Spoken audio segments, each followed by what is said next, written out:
It's Weird Medicine, the first and still only uncensored medical show, the history of broadcast radio, and the longest-running show on this channel. I'm Dr. Steve, with my little pal, Dr. Scott, the traditional Chinese medicine provider, gives me street cred with the whack alternative medicine assholes. Hello, Dr. Scott. Hey, Dr. Steve. And my partner in all things, Tacey. Hello, Tacey. Hello. This is a show for people who had never listened to a medical show on the radio. If you have a question you're embarrassed to take to a regular medical provider, if you can't find an answer anywhere else, give us a call. 347-766-4323. That's 347-POOHEAD. Visit our website at drsteve.com for podcast, medical news, and stuff you can buy I can't mention contractually. Most importantly, we are not your medical providers. Take everything here with a grain of salt. Don't act on anything you hear on this show without talking it over with your doctor, nurse practitioner, physician assistant, pharmacist, chiropractor, acupuncturist, yoga master, physical therapist, or whatever. All right, very good. And don't forget Dr. Scott's website at simplyherbals.net. That's simplyherbals.net. How's things going over there, old buddy? Pretty good. Yeah, good. All Slinging right. that nasal spray. Dr. Scott, he has the best CBD nasal spray on the market, in my opinion. And he will send you a weird medicine tchotchke if you order something from him, I guess. So this is not an advertisement. Nope. I'm just letting you know. Just let me know that who you are. Yeah, check out his website at simplyherbals.net. And, check out Normal World. Check out my appearances on there. I'm going to be going back there in October after we get back from our long weekend. And it's Halloween again. I really hope that we're going to do Serial Killer Therapy Part 2, but I don't know what they have in store. If you don't know what I'm talking about, Nope. well, you saw it, didn't you? It's where I was the psychiatrist to Freddie and Jason. No, I didn't Have see you that. not seen this? No, I have It's to funny. see it. Is it funny? Yeah. I'll have Oh to my check it out. God! Yeah, You have to send it to me. That sounds good. It was, and what was great about it was for their Halloween special, and they did it in 3 parts. And tell me this: do you know any other comedian, who would do a special on TV and have I'm not a stranger to Dave, but somebody not from their show be the first face that you see and the last face that you see? I couldn't believe it. I was really honored. They liked how it turned out, but it was just it was so generous of them to do that. So anyway, if you they couldn't call it Serial Killer Therapy on YouTube because they censored the title. Oh wow! So just Google. Why do I always say that? Well, YouTube is owned by Google. That's why I'm going to say that's why.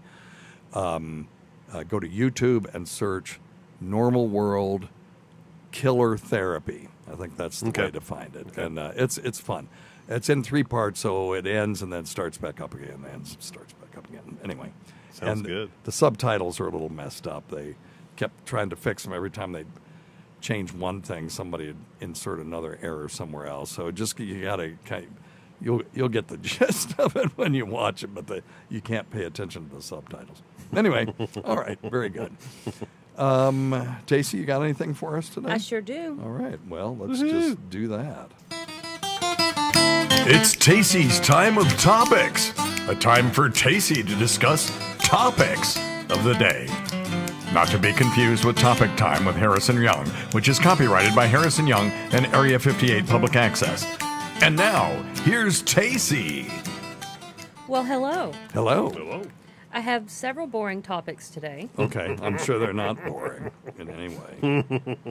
The first one is extreme heat and some medicines can be a risky combo. Here's what to know. Uh-oh. Which medicines could cause problems in the heat? Can I guess? Yes. Diuretic?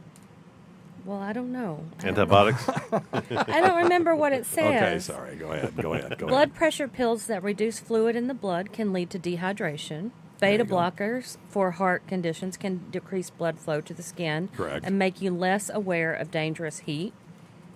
Some antidepressants can hinder your ability to stay cool. Lord, that's the truth. Aspirin and other over-the-counter pain relievers decrease fluid and Wait, sodium you're speaking levels. from experience? Tell us about that. I mean, I just sweat because I take an antidepressant. Oh, okay. Yeah. Which one do you care? Do you mind saying? I take Trintellix. Okay. So, and you if you don't take it, you don't sweat? I mean, I don't know. I've been on them for so long. Oh, yeah. But I never had the That- sweating issue until Yeah. I started on That's them. unfortunate. I hate to friggin' sweat. And I had flop sweat so bad coming up here today. I mean, I cranked on the air conditioning because I was outside. I don't think I was outside working on the garden for more than 30 minutes. Yeah, it doesn't And take it's so much. humid and so hot right now. It's hot. Yeah. It's hot all over. Yeah. Man. If we end up not being able to use the AI, by the way, if the show sounds funny, it's because we're using AI to take out the air conditioner noise, and it takes out some other things that it shouldn't. Right, You know, right. it'll get better, but maybe we could just start doing the show on Wednesday night again, like we used to, and just I'll crank up the AC, and then when I turn it off, it won't get so hot up here. But anyway, go on. Okay, on top of that, the combination of heat and drug side effects can lead to lightheadedness and falls. Correct. Alcohol increases the danger. And you can learn more about your medication side effects and storage requirements at the National Library of Medicine's Medline Plus website. Okay. There you go. Well, that's a nice plug for them. Yeah. Some medicines, antibiotics, antifungals, and acne drugs can heighten the sensitivity to the sun. Correct. Now, what causing- acne drugs does it say? It does not It's say. the antibiotics. Scott was on to something there. So doxycycline for sure can increase your risk of sun toxicity. Yep. I believe that Bactrim will as well. Sulfamethoxazole, trimethoprim. What's So- that acne drug that can do it? The one that Liam was on. Oh, Accutane. Accutane. Accutane, yeah. Yeah, now Accutane just makes your skin sensitive to everything. Everything okay. But it is amazing. Now, listen, it's a last resort for kids with cystic acne, the kind that leaves scars and stuff. Right. And but when they do it, it works fantastic. Liam, I'm sure he's thrilled that we're telling this, but he had some pretty bad cystic acne, and it's like I hate to see him go through this. And they tried it's like Tom Wolfe's The Right Stuff, where the test pilots are auguring in, Oh, God, and they're yeah. yelling, I tried A, I tried B, I tried C before they eject. It was kind of like that. Poor Liam's skin was auguring in, and they were trying A, B, C, and D, and nothing worked. So they decided to put him on Accutane. Now, it's a vitamin A analog, and we know that overdoses of vitamin A can cause some problems, vitamin A, D, E, and K, the fat-soluble vitamins. Right. So we had to do liver test at the beginning and in the middle to make sure he wasn't having liver toxicity. But I'm going to tell you, once that was done and all of it dried his face out, and he was a little miserable for a little bit, but once it all healed up, perfect skin, never another zit. Wow. It is a cure for acne. It's cure. not just a treatment. Go ahead, Tace. How should medications be stored for travel? Cool, dry place, unless it needs refrigeration, which can be challenging. Yeah. That's Check what your coolers are labels for. for storage requirements of your meds. And carry medicine in a cooler when traveling by car. Okay. Even if it doesn't require refrigeration. Yeah. So, Yeah. traveling by plane, it's always best to keep medications in your carry-on bag in case your checked luggage is delayed or lost, and it can get too cold in the cargo hold. That is a nightmare. Yes. If you're taking medication and you put it in your suitcase and then your luggage gets lost. That's not good. It's one thing you can buy more underwear, but it's not so easy to go get prescription drugs in a No. foreign city. So No. Oh, gosh, no. So, mail order pharmacies, they're responsible for keeping drugs at a safe temperature during storage and transit, so Yeah, you don't right. really have to worry about that. okay. So, anyway, that is boring topic number 1. Those are 2 topics. Oh, Dr. Ruth died. What? Dr. Uh-oh. Ruth Westheimer. Yeah, it just popped up on my... Well, that's too bad. God, I Okay. thought she was already dead. Yeah, like How old was she? She had to be 1,000 years old. I don't know. It Oh, didn't, yeah. it Hang didn't on. say. Maybe Echo knows. Echo, how old was Ruth Westheimer? Dr. Ruth Westheimer is 96 years old. Okay. There you go. Well, that's close to 1,000. Yeah. Echo doesn't know she's passed away. So. Yeah. Yeah. Topic number 2. Swallowable Pillbot begins clinical trials and microsurgeons are on the way. Now what? A swallowable Pillbot begins clinical trials and microsurgeons on the way. Okay, what's the deal? It's a company called I'm sorry. Indietics. Okay, it doesn't matter. There's a Technologies company out promise there. much more, Yeah. though, with the company planning to add tools to remove polyps, cauterize bleeds, sample the microbiome, and collect biopsy samples. The company's product development roadmap proposes a suite of robotic surgeons of ever-decreasing size and broadening applications for use within the human body. Well, yeah. Wow. So this is the thing. You know, we talked about swallowable cameras to do a colonoscopy without having to do all this. It doesn't work that great because you don't get to see everything. tumbles, right? It tumbles, exactly. Very good. You Dr. can miss some Scott. things. And you keep missing stuff. But you know, with miniaturization, we eventually have nanobots that maybe would be able to target cancer cells and stuff. That may be something in the future. Yeah. It says to think of the Pillbot as the tip of the endoscope, minus the endoscope and minus the hospital. That'd be kind of nice. So the obvious benefits of this technology are immediate diagnosis anywhere on the planet with minimum invasiveness. But the company believes that one day in the not too distant future, an army of rice grain sized surgeon may operate on you while you go about your normal daily routine. I wonder if someone will be controlling those. You know what? This sounds like William Gibson. But you know what stuff. I'm envisioning? I'm envisioning right now they'll take like 1,000 drones and put them up in the air and Yep. make them do all these crazy Correct. things. It's That's similar what to it kind that, of sounds isn't it? like. Yeah. Yeah, that's what I can say. But William Gibson is a Unbelievable. writer. He sort of invented the cyberpunk genre. Mm-hmm. And in his book, well, there's several of them, but in his book, The Peripheral, they have these nanobots that I can't remember, they call them architects or something. And they actually, through emergent behavior, can build things. You just tell them, I want to build a house over here, and it just builds a thing from the ground up using materials in its environment. So, pretty cool. Oh, by the way, here's Dr. Ruth for people that don't know. Sometimes, if you don't feel aroused, if you don't feel sexually aroused at the same time, I tell you a secret. Give him an orgasm. It takes 2 minutes. It's not a big deal. Give him an orgasm. If he only touches your vagina and forgets about your nose and forgets about your breasts, you have to teach him. You have to take his hand and you have to show him what you need on your belly, on your behind. Show it to him. Don't expect him to know it by himself. There you go. truer words have never been spoken. Right? Just tell us what you tell want, us, and we will do it. We'll still screw it up, but at least you would have you would have at least vocalized what tried. at least you vocalized what you wanted. We tried, right? Yeah.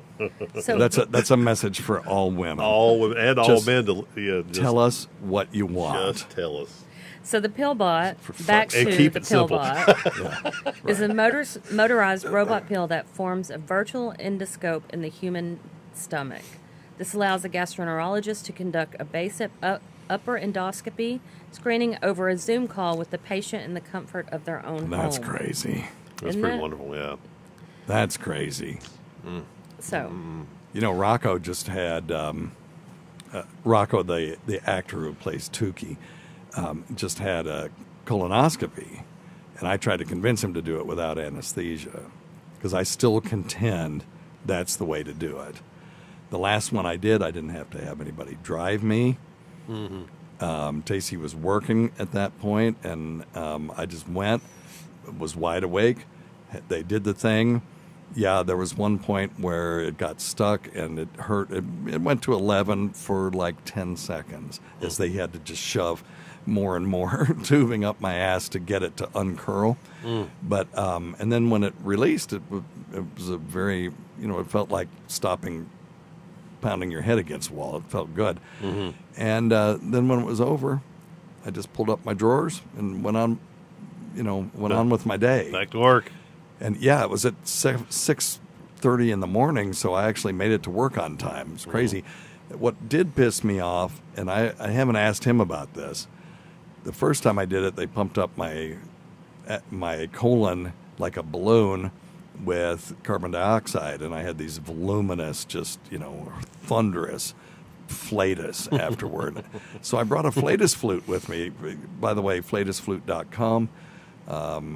Danny lost the website because, did you know that Son of Chris passed away? Yeah. It's been a couple you remember years. that? Okay, Yeah, I just want to make sure we all remember that. It was very sad. But he owned the domain. It's actually coming available again soon. I'm not going to say when, because some hilarious person will go and snatch it out from under him. But he's going to try to get it back. And but flatusflute.com is the website's still there. I just don't think you can order from him. But if you want one, email me. I'll forward it to him until he gets that going. And I will be bringing some to DabbleCon if he can get them to me in time. Oh, well, you must get one. But anyway, I was going to shove that up my ass and videotape it as I had these voluminous flatus, and I assumed that at one point it would just shoot out of my ass because it's under pressure. And they used nitrogen, and there wasn't any. There was nothing. I had nothing to expel. Took all the fun out. It did take all the fun out. gosh. I was pretty pissed. It's awful. Okay. Anyway, you got anything else, Taste? One small thing. Yep. Everybody's talking about Ozempic, and so Ozempic and eye health. Can Ozempic affect eye health?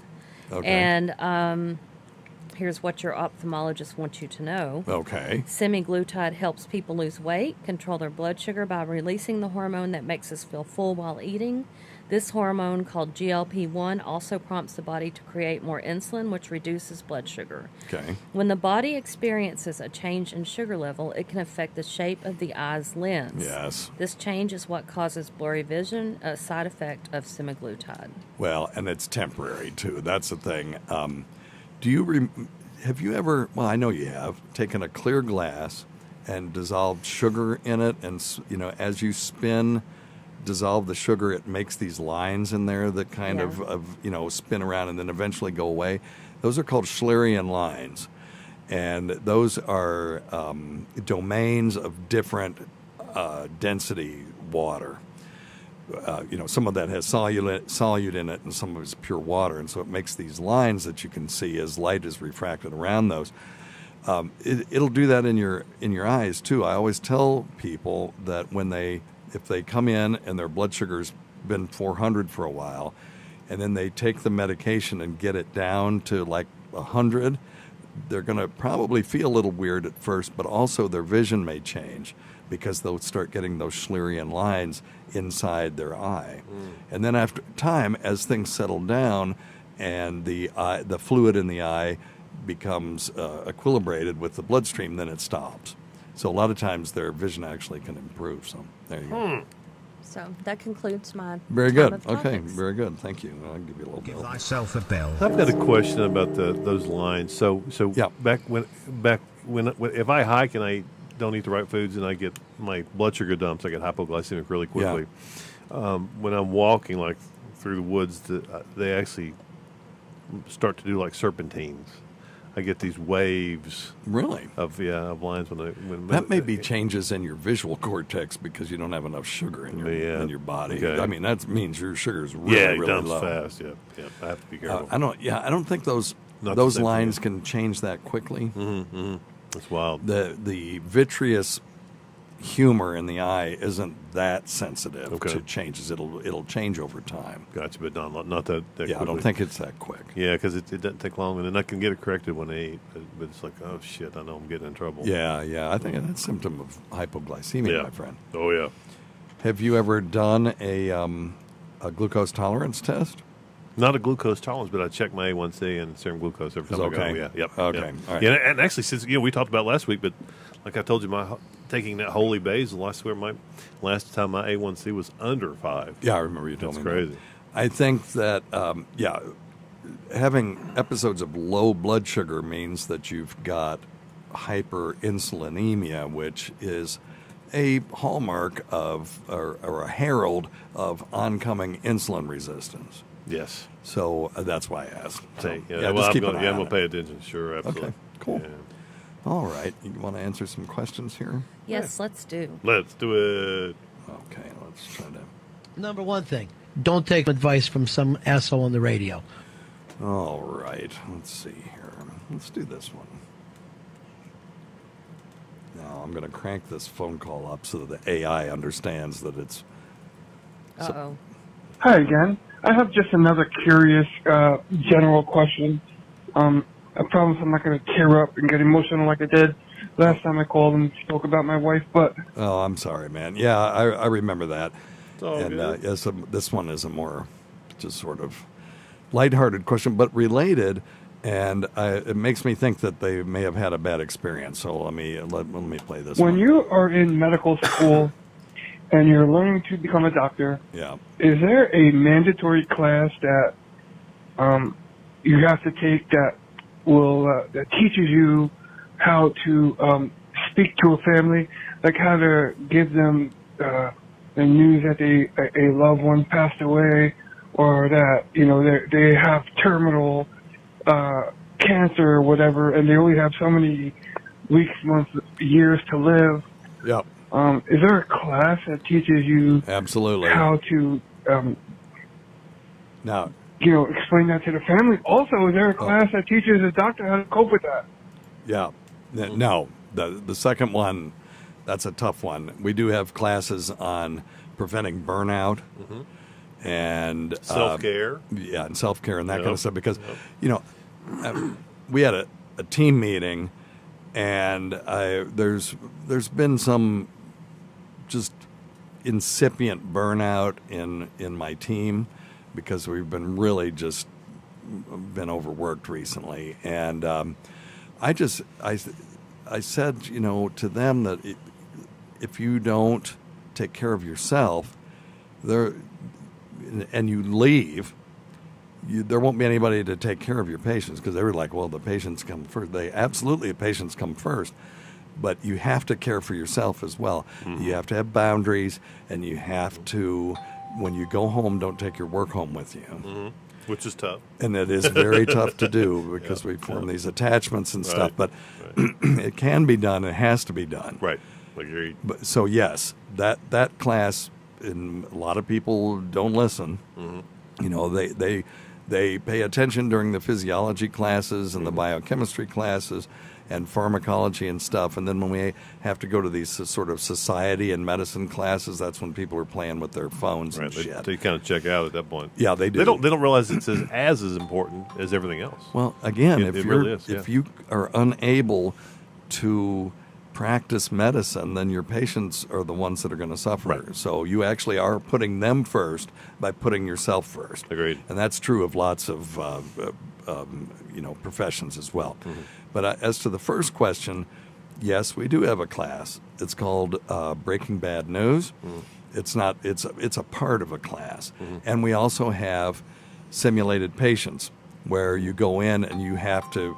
The scenario is the patient has stage 4 cancer. They've completed their chemotherapy. Now you have to tell them that their cancer has spread. Mm-hmm. And so they role play, and then the professors will adjust their script based on how they did. Mm-hmm. Some people do better than others. But there is a thing called the Spikes mnemonic. It was created by this guy named Buckman. I teach a class on this.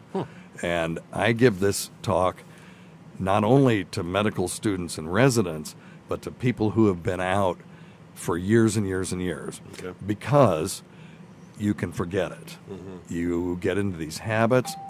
I've seen an oncologist walk into a room, say your cancer spread, it's not responding to the chemo, you need hospice, we'll set it up for you, and walk out of the room. Yeah. Now that's some bullshit. That's terrible. Okay. That's terrible. All right. Hey, Scott, you got to, with the AI, you got to. Oh, thank sorry. you, Yeah, I thank you. apologize. Yeah. It's okay. It's okay. You can just pull the mic toward you if you want to. I think I was paying too much attention to you and not. Yeah, I'm sorry. I'm sorry. But it's. I want to get this thing to work because it's hotter and shit. It's nice up here when we have the air conditioning on. Yes. Anyway, the Spikes mnemonic is we all like mnemonics. So the S stands for setting. first thing, if you're going to break bad news, don't do it in the hall with the code blue going on down the hall, and people running around, and you're standing there in the hall trying to tell somebody something. So that's not okay. Find a nice, quiet place. If they're sitting, you sit. If they're standing, you stand, but be on the same level. Okay. Then P in the spikes is perception. Find out what they already know. Okay? Because if you walk in and say, I'm here to talk about your cancer, and the patient goes, oh, cancer? Oh, goodness. No, Right. that's, they're not going to listen to another thing that you say because that C word is going to be bouncing around in their head. Yep. So I teach all of my learners, when you go in, just the first one, after you introduce yourself, hey, what are these doctors telling you about what's going on? Find out what they know so you can tailor what you're going to tell them based on what they know. Makes sense. Then invitation. Not everybody wants to know everything, and not everybody wants just a load of manure dumped in their lap. So you can ask them, do you want me to give you the whole thing or just broad strokes? And I'll tell you this. Sometimes you'll walk into a room, and the family will drag you out of the room and say, come on, come in. Don't tell Mom she's got cancer. Because if you tell Mom she's got cancer, she's going to give up. Right. Now, what do you do in that situation? Tough. Well, if Mom has capacity, if she doesn't have capacity, if she's in a coma, obviously I'm not going to tell her anything. But if she has capacity for medical decisions, we are bound to inform patients. Yes. Because otherwise, how can they make a decision? Right. You go to a French restaurant, and the menu's in French, and you don't speak French. What are you going to order? Someone's got to explain the menu to you. You're going to end up ordering snails and liver and stuff. Gross. So, Liver pate. Yeah, right. Well, that might not be so bad, but anyway, you know what I mean. Right. You don't know what you're ordering. Right So on. so the thing that you do in that situation is you use empathy and validation. I'm going to teach everybody empathy and validation is the most important thing that you can learn in your regular life as well. Okay? So empathy, hey, I understand why you might feel that way. Validation, I think a lot of people feel the same way.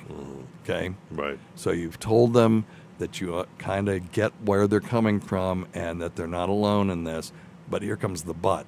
But the pinnacle of modern medicine is people have autonomy. And what that means is they get to accept or reject any medical treatment that they want to, but they have to be fully informed to do that. Now, Right. I'll make you a deal. When I go in, I'll ask your mom if she wants to know everything. If she does, I have to tell her. But if she doesn't, it's okay. She can defer decision-making to you all. Okay. Anybody, I can defer my decision-making to Tacey or even to Scott if I want to. You could be my general power of attorney. As long as I grant that to you, it's okay. Then you can make decisions for me. So anyway, then I'll walk in and say, well, ma'am, there's two kinds of people in the world. People who want to know everything about their illness and make their own decisions. And then there's people who are okay with their family knowing more than they do and helping them make decisions for them. And almost universally, the lady will look at me and say, I want to know everything, at which case I will look at the family and kind of shrug and go, give them the look. And then I turn around and I tell her everything. Now, who really had the problem in that situation? Was it the mom? Or was it the family? Right. It was the family. They're the ones that are having the problem. They were sitting in a corner. They had secret, hidden knowledge that mom didn't know, and they were over there whispering in a corner, and she knew something was going on. What this does is it erases those barriers so now they can have open communication for once, and it actually improves things. So most families are thankful when you do that. Okay, so that's invitation. Sure. Then knowledge, you need to now impart knowledge. Now, just saying, well, you have cancer. No. What you want to do is warn people bad news is coming. This will work. The reason I'm going through this in detail, it'll work in your life as well. Yes, it will. If you need to break bad news to your spouse about, something that happened or that you got fired, use the spikes mnemonic. Okay? It's the same. It's the same thing. It's not just medical stuff. So impart knowledge. Warn them that bad news is coming. Because if you don't, they won't hear anything that you say. Right. So, I hate to tell you this, but the scan didn't show what we hoped it would. Now, there's a couple of things with that. Is it shows that you're on their team. We were hoping this together, and it didn't show what we hoped it would. So I'm on your team, but it didn't show what it, what we wanted it to. And then you say, yeah, the tumor is spread or whatever. Right. I'm abbreviating this, but that's the concept. Sure. And then emotion. People are going to have emotions. Oh, heck yeah. So you need to give them time to express their emotions. So you can't be getting paged and answering your phone and all that shit. Right. You've got to, and try to identify the emotion in your head. If you can't, you can ask them. Because if you can identify it, it's fear, it's anticipatory grief, it's whatever, then you can respond to it better. But if you don't know what it is, you can just ask them. Sure. Now, I had a professor once that he took us all in a room. He said, I'm going to show you how to do Buckman's protocol, because I got a patient, I got to tell him about his cancer. And so we all went in there with him, right? And it was a teaching place, so the guy knew. He was a big burly trucker sort of dude. And he went through this, and when it got to the emotion part, he was trying to be empathetic. He said, he made a mistake. He said, you look scared. Trying to say, hey, I recognize that fear is part of this. But he said, you look scared. That guy went, scared? I ain't scared of nothing. And he got up and stormed out of that room, and you could hear him all the way out going, that quack said I was scared. I ain't scared of nothing. That's all he heard. Yeah, and here we are, and we were all in this room, and he was showing us how to do it. He was going to school us on how to do it. Well, we learned a valuable lesson that day. If you don't know what the emotion is, don't. And he took it as a pejorative thing. So you could say, a lot of people when I tell them these kinds of things, feel some fear for the future. How about you? If you wanted to address that, sure. But just sure. How is this affecting you? Oh God. Okay. And a big difference between males and females too. Males are gonna. Be more stoic. Yeah, but they're not going to say anything. Although not vocalize. I have a lot of women that are pretty stoic about this stuff too. Yeah, but I guess, yeah. Dr. Scott is, buying into the stereotype that women are more emotional than everybody. So sorry about that. My fault. Yeah. All right, and then the last thing is you can't just dump bad news in somebody's lap and walk out of the room. If your phone rings at this point, you have to text Tacey, hey, I'll call you back, because this is crucial. You've just broken the bad news. You've worked through their emotions with empathy and validation. Hey, I think a lot of people feel the same way you do. I wish the news were better, that kind of stuff. But you got to give them a strategy. So I read a book when I was a kid called Something of Value by Herman Wouk. Okay. And it was about the Kikuyu revolution in Kenya. And the frontispiece said, if you're going to take away someone's values, you better give them something of value to replace it. If you're going to take away someone's hope for the future, that they're going to live forever, you better give them something of value in return. Okay. So you say, here's the problem. Here's what we're going to do about it. Gotcha. Here's our strategy. And you want to have shared decision-making. You don't just say that bing, bing, bing, we're going to do this and this. It's, hey, we've got these options. These are all the things we could do. Let's talk about it. Okay? So yes, we do have that. Now, having said all that, again, a lot of people play with their phones during that class, and they don't get it. And there are a lot of people that are kind of, that go into medicine that are very socially awkward. And they never really learn this very well either. And these are people where you say, oh, God, that guy's got a terrible bedside manner. That's really what it is. They're socially awkward. Yes. Or when it comes to talking about death and dying, they're terrified of dying themselves, so they do a terrible job. So we have to have some empathy for them, but really maybe they should go into pathology, histology, where they're just looking through microscopes all day. Agreed. All right? Okay. I went into a lot of depth with that. What's important stuff, though? You broke the hell out of the 3-minute rule. Oh, yeah, fuck the 3-minute rule. It's important. That's important stuff. Well, I'm pulling out the timer. Okay, we can do the timer for the rest. All right. Hi, Dr. Steve. I was listening and watching some Tukey Suit tonight. Excellent. Whoa! Oh, God. My question is, Oh, wait a minute. He's talking about, him and Cardiff were talking about general anesthesia, and I think anesthesia, and they were saying that people will find out and die that they're allergic to anesthesia. But if do you get anesthesia when you go under for a colonoscopy? I thought it was like Versed and Propofol, Right. which is conscious sedation, right? Correct. So it's not real anesthesia. It depends on your definition. The set of all anesthesia includes conscious sedation. Sure. And but he's right. So let's see if he had some other It's points to make. conscious sedation. Right. What's the difference, really? So Okay. Yeah, I can answer that. Tacey, you've had both. Both. You've had general anesthesia. So general anesthesia is when you basically think of it this way. General anesthesia, you're knocked out to the point where you can't really protect your airway anymore. So in those folks, the anesthesiologist will protect their airway by putting a tube down their throat and hooking them up to a ventilator. And that way, if for whatever reason you did eat when you weren't supposed to, you're not going to aspirate. Right. That's why they tell you don't eat. You need to have an empty stomach because you can't control food going up your stomach into your esophagus, into your lungs. You can't stop it, and you can't react to it. So, and that's general anesthesia. Then conscious sedation is, like he said, midazolam or Versed and Propofol, those kinds of things. Dexmedetomidine, which is Precedex. Propofol was Michael Jackson's magic milk. Yep. So he wasn't intubated. He was just put to sleep, and then the doctor screwed up, and allegedly, and he sadly passed away. But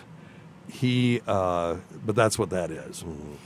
And some people can respond. I've had people who were consciously sedated that you could ask them a question and they could tell you. They would sound sort of drunk, but they could tell you stuff. But when you wake up, there's no recollection of it. Okay, got it. It gives you kind of a retrograde amnesia that covers the time from when you started the drug to when you ended it. It's really interesting. Yeah. It's almost like it puts your memory bank into neutral, and that flywheel is just spinning, but it's not actually collecting. It's not connected to anything. Yeah, it's not connected to anything. Yeah. It's a hell of a drug. And what Rocco said when he had his was that if he had died during it, he would never know, because they tell you count back from, which was a weird way to look at it, but I know exactly what he's talking about. You count back from 10. They go 10, 9, 8, and then you stop and you go, this really isn't doing anything. Exactly. And when you say this really isn't doing anything, it's already over. Exactly. It's a seamless transition. waking It's back the up. craziest. It is. It's the craziest thing. Now, I will not do my endoscopy, the upper endoscopy. I've got such a bad gag reflex. I'm not shoving a tube down my throat while I'm awake. No. I have seen surgeons dilate someone's esophagus while Tom. they were awake. Oh, wow. Yeah. Oh, yuck. Anyway. All right. That doesn't sound fun at all. All right. No. All right. Hey, Dr. Steve. This is Dan in Tennessee. I just had Hey, a Dan. question that I was just curious about.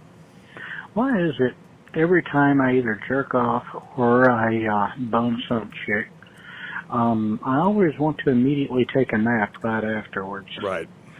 I was just curious about that. Now, if you'll excuse me, I got to get a nap. Yeah, I'm feeling really tired myself right now. Yeah, I think that's a pretty universal experience. You ever had that experience, Dr. Scott? It's hard to say. Most of the time that probably occurs at nighttime and you just kind of roll over and go to sleep. Oh, well, that's part of it. I think so. Part of it It's timing. is when, particularly at nighttime, your circadian rhythm is already kicking in. Yep. Melatonin is kicking in from your pituitary gland, your pineal gland. And so you're already prone to sleep. Right. And then during intercourse, during orgasm, you release oxytocin, which is Feel-good hormone. it's a feel-good hormone, a trust hormone. It's why you all of a sudden you sort of love the person that you're with, no matter who they are, and then it washes out of your system so quickly that that's the reason why you go, oh God, what did I just do? You know. But that's oxytocin. But when that is released and it puts you in that sort of intense relaxation, you also release prolactin and serotonin, nitric oxide, some endorphins and stuff like that. And some of those aren't released until you orgasm, and not everybody falls asleep afterward. But for those that do, that's why.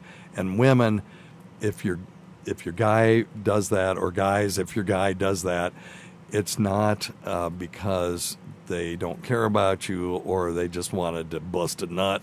It's they can't help it. It's physiologic. If you want to avoid that, then you have to have a routine where you get up out of bed as soon as you're done, and then wash the red pepper, residue off your junk because you were just canning hot sauce and then decided to have intercourse. That sounds like a story. Yeah, we've told that story. Twice. Yes. Yeah. Twice. Yeah. Yep. Long time ago. Okay. Anyway. All right. Very good. Hello, Dr. Steve. Hello. How you guys doing? Hey, we're doing great. I'm doing all right out here in the truck. I have spoke with you a couple of times. I have a question for you today. Okay. Concerning, y'all were talking about the deep vein thrombosis. I drive a truck, and I've been having this condition for probably 10 years where I drive, it doesn't matter how far I drive, maybe 5 minutes, maybe 2 hours, maybe 6 hours. But when I get out of the truck and walk into the store wherever I'm going, it takes me a couple of minutes. But when it finally hits me, things go dark, like I'm about to pass out. Almost like when you were a kid, you'd get up off the couch real quick. But it takes a long time for it to happen, which is very confusing to me. And if I stop and squat down or something, it alleviates it and it kind of goes away. And it goes. Does this sound familiar to you, Tace? No. Oh, you're so observant. Jesus Christ. Wait a couple of minutes. Also, along with this, I'm diabetic. I'm 56. High blood that's part pressure. of it. All the works. I take So he has autonomic dysfunction. Let's remember that. Okay, we'll come back to that and we'll explain what we're talking medication about. for all of it, Jardiance and all the rest. But anyway, this has been happening for medication. Okay. Yeah. Scott, you want to take a bit of this? And this happens to me quite often. And I bend over and go, gonna faint. So I let everybody know. Right, and it's go ahead. Part of the autonomic nervous system, and it's a vasovagal response. So when he stands up too quickly, and his vascular system doesn't tighten up enough and keep the blood up towards his brain, and that's part of it. Yeah. So resistance will increase pressure. Right. And when you have a fluid level that's right around the level of your heart, when you stand up, that fluid level is going to drop down to about your abdomen, and your circulatory system is supposed to clamp down immediately and to bring that fluid level back up so that you're still pumping blood to your brain. Right. Now, if you have diabetes particularly, or if you're just an old asshole like me, your autonomic nervous system isn't as quick as it was. Doesn't respond as quickly, right? And it can, the failure can be delayed. So he knows it's 2 minutes. Right. I know it's as soon as I get out of the car and start walking. So what I always told people, and this is where a lot of people break their hips and hit their heads and stuff when they're really older. Sorry, I've got to get this. Sorry, everybody. We'll be right back. Okay, sorry, everybody. That was a legit emergency. So, I, on the other hand, know that it happens pretty immediately as soon as I start walking. Okay. So when I have an elderly person that this happens to, there are medications that we can use. But one of the tricks is when you stand up from your chair, don't just start walking. Stand there for a second. And if you notice that it's happening, sit back down, put your head down, and try it again. And the second or third time, you should be fine. But if you just start walking, what's going to happen? You're going to end up falling in the middle of the floor, right, rather than close to your chair where you got up from. This always happens. This happens more to me when I get out of the car when I'm driving. Can Can I ask you Yeah, a question of course, too? Yeah, yeah. one thing he was talking about too is he's also on blood pressure medications. So Right. some blood pressure medications can make that even worse. Of course. Have you gotten better since you've No. changed some of your medications? I thought it was my medication. Turns out it's not. Just Although old. maybe it's happening less often, Yeah, I but it wonder, still yeah, happens. I think it's Maybe happening not as less. severe. Not as Yeah. severely. I've not noticed. You it. don't hear me saying I'm going to faint Not quite as as often. often. Which would make sense, though. Yeah, right. Yeah, and so there is a thing called orthostatic hypotension. Orthostatic meaning when you stand, basically standing up, hypo, low tension, low blood pressure. So standing up, low blood pressure, orthostatic hypotension. And the way to determine if that's what it is, because we have a friend who is having the same problem to the point where it was, was getting pretty severe. You lay down, take your blood pressure and your pulse after 5 minutes of laying down, and then stand up quickly and immediately check your blood pressure and pulse. And if the blood pressure drops more than 10 points, or your pulse goes up more than X number of points, then you've made that diagnosis. There are some people that just have autonomic nervous systems that don't work properly, and for those, we would put them on a thing called a tilt table. There is a test for this. They strap you to a rack, basically, and it looks like... Have you ever seen the wheel where they strap the woman to the wheel and spin it around and the guy throws knives at her? That's what it looks like. Right. Except you can do it that way. You can tilt it a bunch of different ways on a gimbal in the middle of the thing. It's not a very pleasant test for a lot of people. No, but if you start passing out, they can show Real what quickly, right. triggers it, and Right. then they can put you on the right medication. So, But, yeah, he needs to tell his primary about this, and they need to do an orthostatic hypotension test, and they need to wait 2 minutes.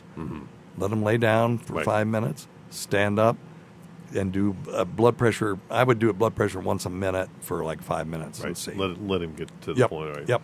Don't rush. And what he needs to do right now is don't just get out of your truck and start walking. Get out of your truck, stand there, walk around the truck so that you have something to lean on. Hold on, yeah. Hold Okay. on, baby. All right? Okie doke. Hey, Dr. Steve, I just wanted to ask you, I have a pimple on my penis. It's right, to the left of the opening of the urethra, and it's only irritated when, my boxers rub up against it. I put on some lotion on it, and it healed up. It kind of looked like a pimple that just popped, and it scabbed over, and it was just one pimple. I just wanted to know if there was anything I had to be worried about. Should I get checked out? Or is it possible to actually just get a single pimple on your cock? Not one that lasts forever. No. Yeah. No. I have an idea what it probably is. Do you have an idea? Well, I was going to say if it's not a virus, I would say I would check wear and tear as far as the underwear. Okay. Maybe he's scratching against his underwear or zipper or something like that. I think it is a virus. I think it's a I think virus, it's though. human papilloma virus. It would be my I was guess. giving him an alternate opinion. Yeah, I know. I get it because it may not be. It may That's not be a right. virus, right? We Yeah. can't make these diagnoses. It could be you see rubbing wrong. I would certainly get checked. Yeah. Whenever you have a wound that does not heal, there's something going on, and it could be HPV or a small genital wart. There is treatment for that. All kinds of stuff out there now. We used to use Condolox, and I think they still do it. They really didn't know how it works, but it seems to turn the immune system on to the fact that there's a foreign agent there, and that goes and kills it. So yeah, please, we don't know what it is, but please get that checked. Again, Dr. Steve's rule of blood in the stool is get it checked the first time. And my rule for non-healing wounds is get those checked. Yes. Every time. Get that checked. Every also. time. You have a wound that will not heal. That's a problem. Get it checked if you learn nothing else from this show. All right. Here's one. Tasty, you can answer this. Uh-oh. Mr. Scott, Tacey, anyone else that happens to be in today? Hey, thanks. what's Woke up? up the other morning screaming with the Oh. worst cramp in my calf that I've ever had in my life. Oh, I can relate. Grabbed my leg, whimpering, massaged it for a few minutes. My wife woke up freaked out because I was just laying in bed next to her screaming. Here, how's this? I understand how you feel. I think a lot of people feel the same way. Okay? Empathy and validation. There you go. It went away like they usually do. was But kinda since then, Yeah. every time I wake up, I am scared to actually stretch. You know, when you wake up and you Yep. get that urge just to stretch out all your limbs, I always hold myself back now because I'm so scared that I'm going to have another cramp like that. Because it hurts. Yeah. Because it sucks. And when you stretch, what you're really doing is if you're pointing your toes when you're stretching in bed, you're actually contracting your calf muscle. yeah. So that's the one that likes to cramp up. And since then, no matter how much stretching I do throughout the day, it feels like my calves just need to be stretched. Yeah, I got it. We're getting into a time crunch here. We'll cover this more on the podcast this week. Yep. So Good. check it out. But I'm just going to give them a couple things to do. When it happens, you have to stretch the muscle that's hurting. So if it's your calf muscle, you stand up, and if you can get on a stair and put your heels so that they're down and stretch your calf muscle that way, you know, where your toes are on the stair and your heel is down, you're stretching your calf muscle. Or the best way to do it is just get about 3 feet away from a wall and then lean forward and then let your calf muscle stretch. You got another one? Have your wife grab your toes and pull them towards your knee and rub your calf. Yeah, you can do that too. And that's a really good And if you want to prevent it, 4 ounces to 8 ounces of tonic water every night. Yep. And magnesium. It's not potassium. It's magnesium and quinine that do the trick. Quinine in your tonic water. Yep. Yep. Yeah, Great. we used to be able to prescribe quinine pills for this. Right. And they took them off the market. But, you know, tonic water has quinine in it, and it works great. I do it every night. Haven't had a muscle cramp in... Oh, God, don't say that. Okay, knock on wood. Haven't had a muscle cramp in 6 months since I started doing that again. All right. Hey, thanks. Check your stupid nuts for lumps. Quit smoking. Get off your acid. Get some exercise. We'll see you in 1 week for the next edition of Weird Medicine. Thanks, everybody. Goodbye. Goodbye. All right. You got something from the Fluid family, my friend? We got a comment from a guy way back. He was talking about a recommendation. You told him about a colonoscopy. They did another colonoscopy and found 2 new polyps. And then Chris Mack wants to know about some blackheads. Okay, and he also asked, did they cover the penis pimple yet? I wonder how he knew. Oh, I see. Okay, it was because I advertised it. Okay. Because that one was from 2015. Oh, jeez. I texted the guy and said, I'm so sorry. Well, you know. No, I know. It is what All it right, is. I'm looking. Okay, I see one from Chris Mack. Yep. I see one from It was like it says Delco Lou. You see It that? was more of a comment, I think. Okay, well, that's okay. Yeah. We can do comments. Yeah, I'll read that.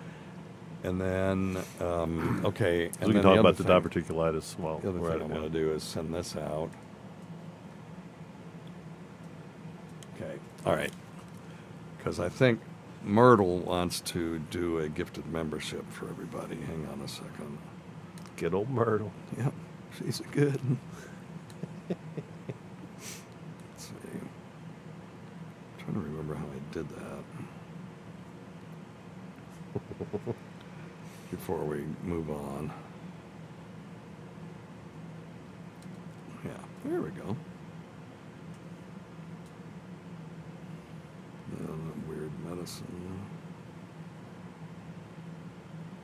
Oh, wait. I got to do it inside the YouTube app.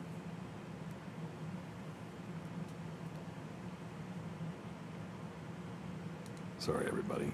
I did actually practice all of me, by the way. Oh, cool. I practiced it the next day, so I don't know if it's going to be still good, but I have the music in here. Okay, good. All right. Come on, Myrtle. Did you know that aging begins in our cells? New one-a-day age factor defends against cellular. Oh. How do you get into the comments, the live comments? Shoot.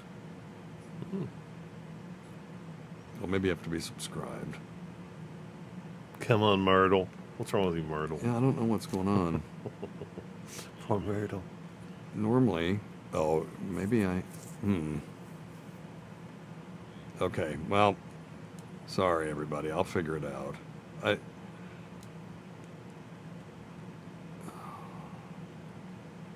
There's supposed to be a live chat here. I mean, I can see it. It's working. But why can't she see it?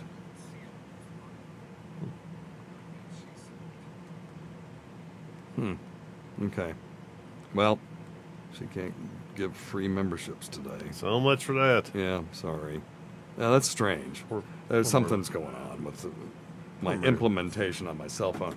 I can do it from the computer, but I was really just trying to do it from the cell phone. All right. Gotcha. Okie doke.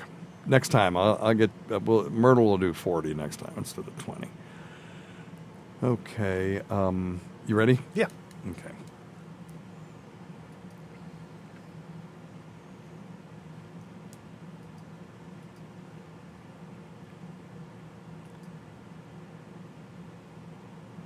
So, Dr. Scott, you got anything from the fluid family for us this week? I sure do. Oh, Delco Lou. Delco Lou. Oh, Delco. Hey, Dr. Steve, thanks for the GI recommendations. Procedure number 2 went really well, but they did find 2 additional polyps. Okay.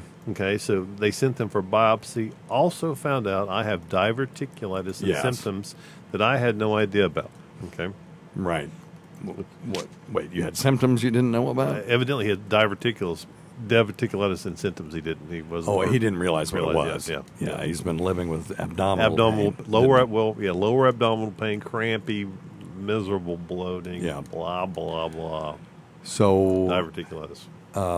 Okay, most polyps that they find are not pre-malignant, Okay. but if they are pre-malignant, then they got them. You know, they can cure you on the spot if the polyp is what we call pedunculated. In other words, it's like you would think like your Adam's apple. Okay. Or not your Adam's apple, your uvula is pedunculated. You know, it's got a stalk, and it's thicker on the out. And so they just go in and they just cut it out, and you're done. Good. If it's malignant, that's a different thing, but they would have said, hey, we found something that looked really bad in there. Okay. Because you can most of the time tell. But there are different adenomas. There's villus adenomas, and there's, tubular adenomas. Don't worry about all that. They will let you know. But the good news is they took them out, and most of them are benign hyperplastic polyps, and those are just caused by hard stool kind of just being dragged past the mucous membrane, and it just sort of stretches it a little bit, and when it bounces back, you end up with a little polyp there. And over time, it will catch and get bigger and bigger, Sure. Now, we have a friend who has familial polyposis. He has hundreds of polyps in his colon. He is at risk for colon cancer. He is less risk to die from colon cancer because they do a colonoscopy on him every year. Oh, my gosh. So if you know that you're at risk for something, you can put yourself in a position where you're less likely to die from it. Right on. Now, what was the other thing that he asked about? That was really it. He was asking about the diverticulitis. Oh, the diverticulitis, yeah. He didn't know he had it. Right. He was just told he had it. So most Americans with our giant American hard, low residue turds have diverticulosis. Again, diverticulosis is when the fibrous outer layer of the intestine splits and the elastic inner layer bloops out. And so you get these little pockets, and they're very thin-walled. They can bleed. They can get stuff caught in them. They can get infected. Most of the time, they don't bother anything. And the gastroenterologists tell me now, they used to say no seeds, no nuts. Right. Now they just say increase the fiber in your diet. Right on, yeah. Okay? Yep. All right, what else you got? We got one last one from Chris Mack. Okay. I've had blackheads along my circumcision scar a bunch of times, but recently I had a whitehead in the same spot. I was panicked, but felt better when I was able to pop it. So, blackheads along a circumcision scar. Yeah. When they do circumcisions, there's a lot of oil glands on the skin of the shaft and the foreskin. There may be a little bit extra foreskin tissue still there that's a little more oily, and that's where that's coming from. The whitehead, though, I wonder, could he have had a pearly penile papule? Mm-hmm. You know, those are things. Mm-hmm. And most of the time it'll look like a little ring of whiteheads around the glands of the penis. Okay. And they just call them pearly penile papules because I think whoever named them had a sense of humor. Right on. And liked alliteration, my friend. But anyway. Oh, my gosh. There may be some things he could do about that. I'm wondering, and you would need to talk to a dermatologist about this, but I'm wondering if, what is the stuff that they do facial peels with, Taste, that's in the stage 2 of, it's something acid that's in stage... Glycolic acid? Yeah, glycolic acid. There is a very mild version of that in stage 2 of the Proactive, the original Proactive. And I wonder if that might not help if he just put that around there. Might hurt. It might. So that's why I said he needs to ask a dermatologist about it. Also, stage 3, the stage 1 has got grit in it. It's supposed to exfoliate. You don't want to do that. No. But it could be that, the acne cream that was in the, I'm talking about the original Proactive, not this new sulfur-based one. Okay. Might be helpful, but I would want him to talk to a dermatologist. Sure. Because, when you pull that thing out, if you're not having intercourse with somebody for the first time at night, you're going to have some explaining to do. Mm-hmm. What is that? Yep. And you have to go, well, it's not an STD. Well, it's, that's like saying, well, I'm not an alcoholic. Everybody says that. Alcoholics and non-alcoholics say It looks that. like an STD. Right, Yep. yeah. So, but that, I tell you, the original Proactive was amazing. Not indicated for putting on the genitals, but the dermatologist may actually have something for that. Oh, cool. Okay? Yeah, cool. All right. And I'll tell you what, Chris Mack, email me. Let me see if I can find something. Mm-hmm. Find something in the medical literature that I could send to you that maybe you could talk to your primary care about. All right. Very good. Well, thanks. Always go to Dr. Scott. Thanks to the Fluid family. Oh, Delco Lou. Thanks for the $1.99. God bless you all. Thank you so much for the tips. Well, you're welcome, my friend. Oh, yeah. And thank you for the super chat. Hanging out, yep. Not required, but thank you. We appreciate all that stuff. Anyway, thanks go to Dr. Scott. Thanks go to Tacey. Thanks to everyone who's made this show happen over the years. Listen to our SiriusXM show on the Faction Talk channel, SiriusXM channel 103, Saturdays at 7 p.m. Eastern, Sunday at 6 p.m. Eastern, on demand, and other times at Jim McClure's pleasure. Many thanks to our listeners whose voicemails and topic ideas make this job very easy.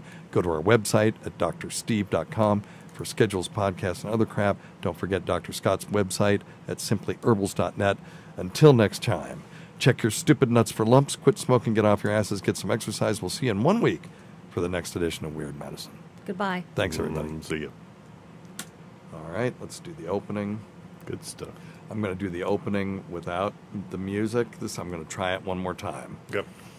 And if I just send it voice, it won't screw up the opening. Yep. So. What if you stopped the air conditioner just like right now? Well, I know, but I still have to send the whole file to it, though. Oh, I see what you're saying. See what I'm saying? Then you'll send the whole just file. This part. Just this part. I'll just send the other part. Oh, yeah, shit, the whole file. Scott, Yeah, the whole file stays on. All right, Tacey, get ready. It's going to get hot. Okay. You're a damn genius. Of course. For 30 seconds. Oh, I'm so stupid sometimes. Okay. All right. Where did I put that, by the way? Okay, I put that there. That actually goes down here. Okay, good. Yeah, I just won't send this one to it. And that way we can do our opening the way we want to do it. Cool. Okay, yeah, very good. Thank you, sir. Here we go.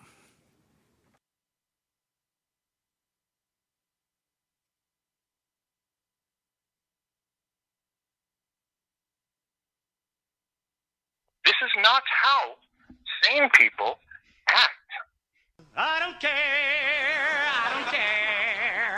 My jokes don't go over. I don't care. Mucous membrane, bro. Oh, wow, that is very interesting. Please tell me. I don't remember asking you a goddamn thing. Ha!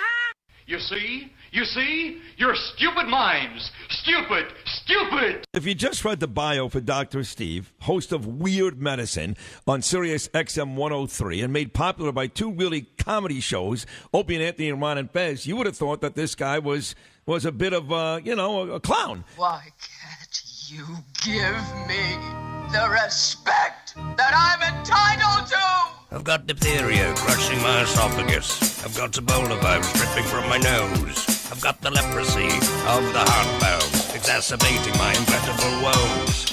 I want to take my brain out and blast it with the wave, an ultrasonic, echographic, and a pulsating shave. I want a magic pill for all my ailments, the health equivalent of Citizen Kane.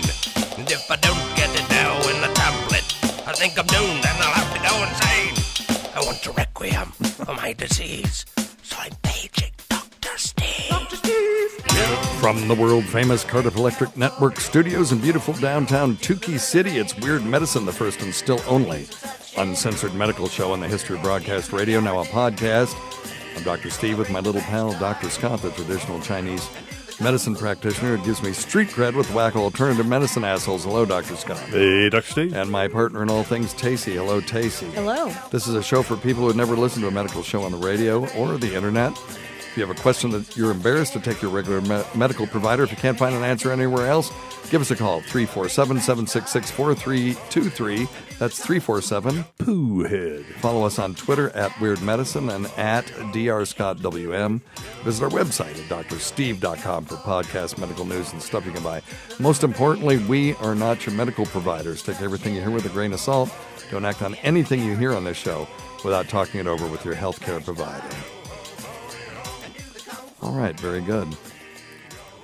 Check out stuff.drsteve.com, stuff.drsteve.com. You can just click through and buy things on the internet that you can actually have delivered to your house same day. It's crazy that Walmart all of a sudden is ahead of some of these other bigger companies. Well, I guess they're a big company, but bigger online presence company. Scroll down and see the robotic tuner, roadie.drsteve.com. And you can get the Roadie Coach, which also will teach you to play an instrument. So check that out at stuff.drsteve.com or roadie.drsteve.com. Yeah, I think you have to spell out doctor in that. Check out Dr. Scott's website at simplyherbals.net. And check out our Patreon. I'm just putting different things on there, a bunch of stuff from Normal World, my one-shots that I've been doing. I've got an AI assistant that I could just feed it a script and it just makes a video. And I have to train it with my voice, and then it'll do it in my voice eventually, which is wild. That's cool. I do know that, I hope I'm not, pulling the curtain back too much, but the Trip app now uses an AI voice, and I didn't know. Like, I know that person's voice.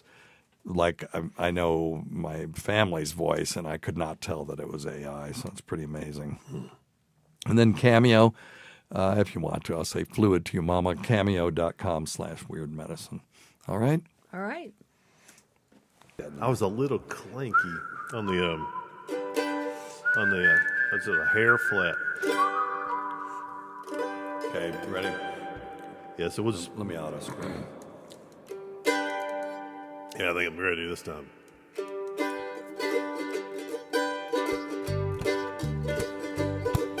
All of me, why not take all of me? Can't you see I'm no good without you? Take my arms, I want to lose them. And take my lips, I'll never use them. Your goodbye left me with eyes that cry. And I know I'm no good without you. You took the part of me that wants my heart, so why not take all of me?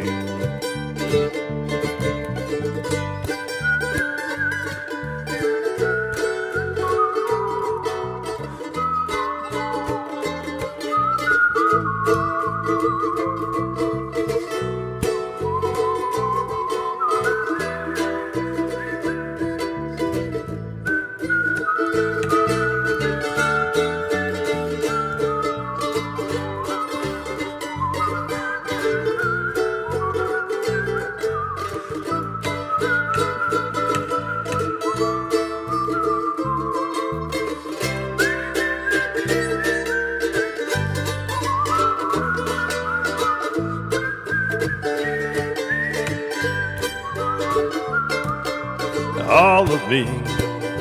Why not take all of me? Can't you see I'm no good without you? Take my arms, I want to lose them. But take my lips, I'll never use them. Your goodbye left me with eyes that cry, and I know I'm no good without you. You took the part of me that once was my heart, so why not take all of me? Why not take all of me?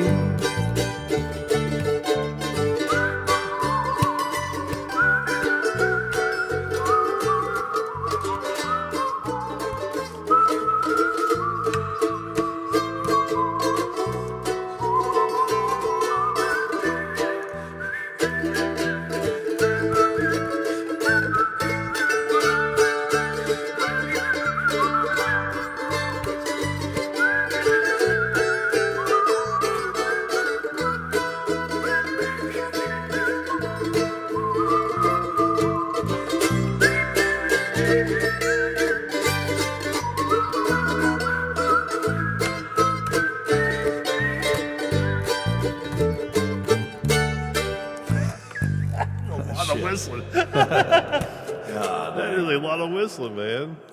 I like it. If that doesn't get that, couple more times we'll have it. If that doesn't get that shit out of your lungs, ain't nothing gonna go. Okay, you got something else you want to play? Let's Let's keep working on that. I want to get that to where I it's think perfect. that was not bad, and I'm starting. Well, to I get got a to little be able to whistle it. I've never been able to sing and play. So I was just sort of chomping on the root, and I got to do better than that. But yeah, and I think you're right too. I think the mandolin on this gives it a nice that's swing. way better. It's just that's your instrument, bro. Guitar's not your instrument. No, hell, I don't. I think my only. But what I'm saying, what might be kind of is a fun is for baseball us to bat. record it in the real studio. Right on. Then I could do the bass line, and then I could perfect the whistling. Yeah, that would be good. Yeah, and that way we could do it even independently if we need to. Yeah, that's what I'm saying. Yeah, that'd be good. Yep. Let's do one we know, then we'll get out of here. It's Okay. I heard it the other day, and I want to do it. This old cowboy from Marshall Tucker. Okay. If that's okay with you. Yeah. If people aren't bored with it. I just love it. Yeah. Well, we haven't played in a little while. Okay. At your pace.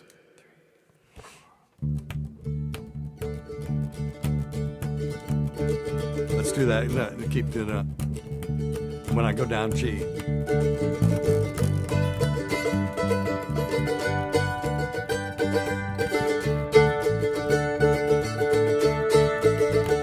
Well, I'm sitting down in San Antonio, waiting on that 8 o'clock train.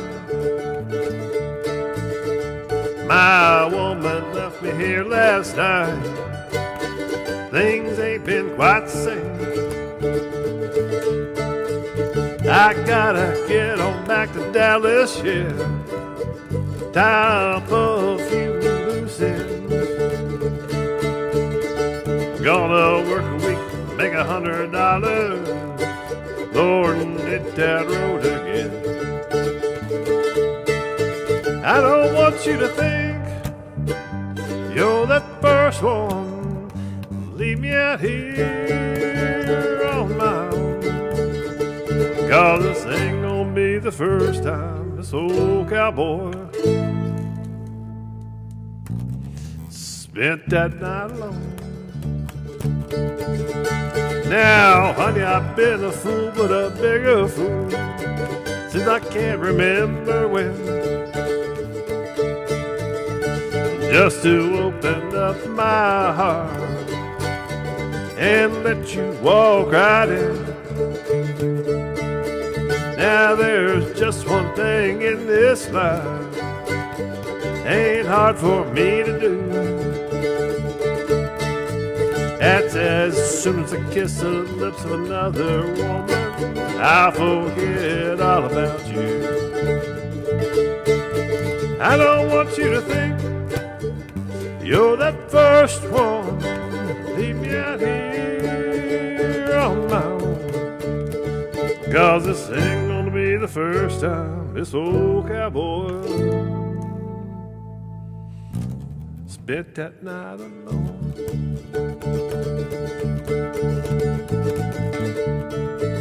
I don't think there'd be one big old bunch I'd give a hoot about.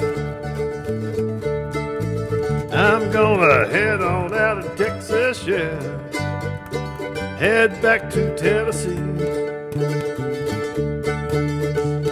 And as soon as I cross that old state line, you've seen the end of me. I don't want you to think you're the first one. Leave me out here on my own. 'Cause this ain't gonna be the first time this old cowboy spent the night alone.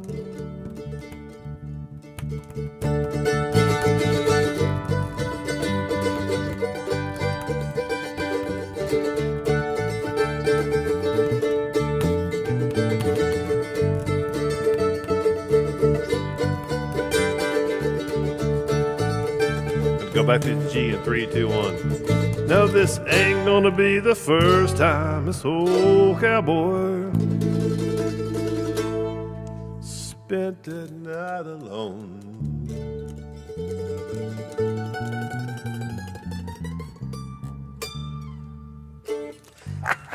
All right. I love that